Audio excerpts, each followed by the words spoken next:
It's a peaceful drive through rural Elbert County, but for some, that serenity is shattered when they read what they think are menacing messages on this controversial monument. It says we're simply going to get rid of billions of people on the planet. This paddle wheel of granite slabs is called the Georgia Guidestones. They've become a tourist attraction since unveiled on this hilltop 31 years ago. What is this all about? I never knew about this before. And just to walk around it, I just had a sense of awe. They're arranged to track the times of day and seasons, but it's the 10 guides translated into 8 languages that have drawn the ire of conspiracy theorists. When they see the first guideline that says maintain humanity under 500 million, they read in that some sort of genocidal plot. They're telling us exactly what they're going to do. These folks from North Carolina believe it's a warning from a secret global government. They want one world order here that they're in charge of, where you're not going to have everybody's going to be cloned. The United States, America is over. It's done. It's gone. Other messages about a one-world court and a universal language fuel the fears. It's not a calling card by the evil overlords. This Georgia Tech instructor studies conspiracy theories.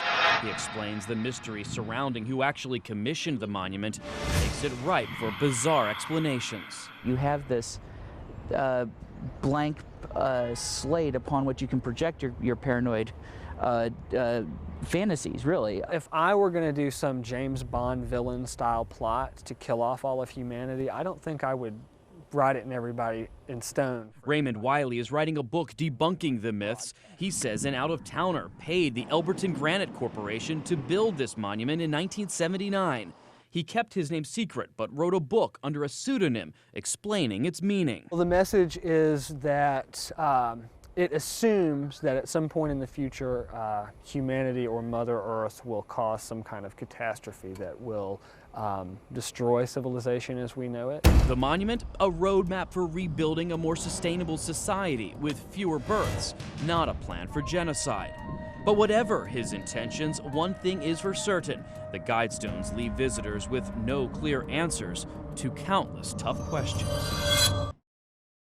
My face was all beat up. My ribs were either broke or cracked. I had black and blue marks on my back of my legs that you could tell were just from a baton.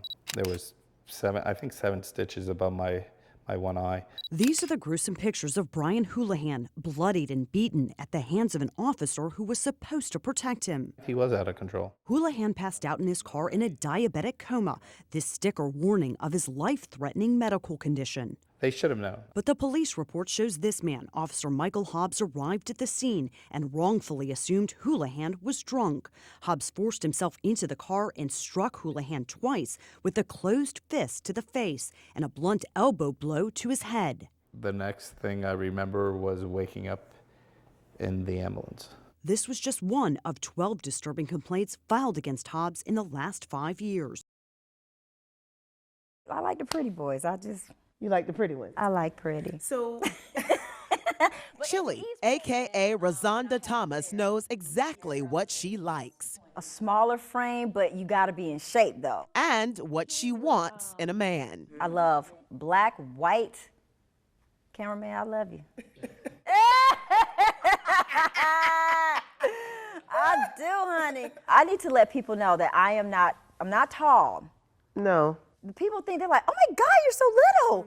And But you never let on to me. that hurts my feelings when you say it like that. Bottom line, Chili from the Grammy Award-winning group TLC wants to find love. And I'll always talk about guys, like, man, if I could just build a man like Build-A-Bear, just because you don't have that significant other does not mean that you're sitting around lonely and crying. You are the total package, with or without, but of course when the right person comes along, it enhances what's there.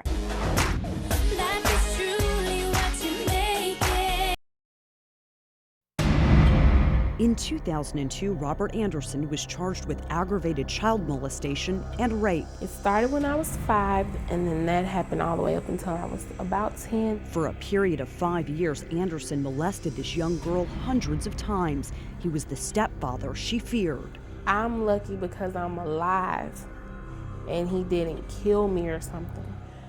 Who's to say the next person he won't do that to?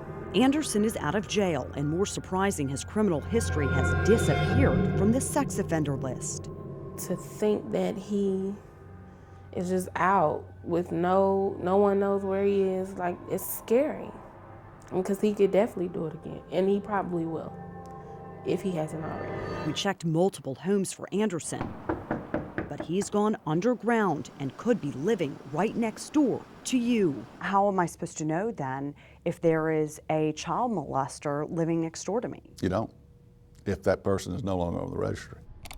The Georgia Bureau of Investigations has confirmed 809 sex offenders have been removed from the registry in the last 15 months for a variety of reasons, including misdemeanor crimes. Others were sentenced as first offenders, even in brutal cases where there were multiple victims, like Richard Kelly. He's a menace to society right now. He's a risk to everyone in sight. This victim was just 3 years old when Kelly was his babysitter. Kelly was convicted of 2 counts of aggravated child molestation after molesting both this boy and his sister. Do you think he should have been allowed off the registry? I don't think he should have been allowed out of jail. Kelly was released in 2007. Now he's nowhere to be found. Those should be the people that they give life. We did track down other sex offenders who are petitioning the courts, claiming they should be off the list, like Michael Tutt. Why should you be allowed off the registry? I don't have to talk about this. And Kelvin Atkinson. Do you think it's safe for him to be off the sex offender registry for other kids? I have no comment for you and nobody else, so get away from my door.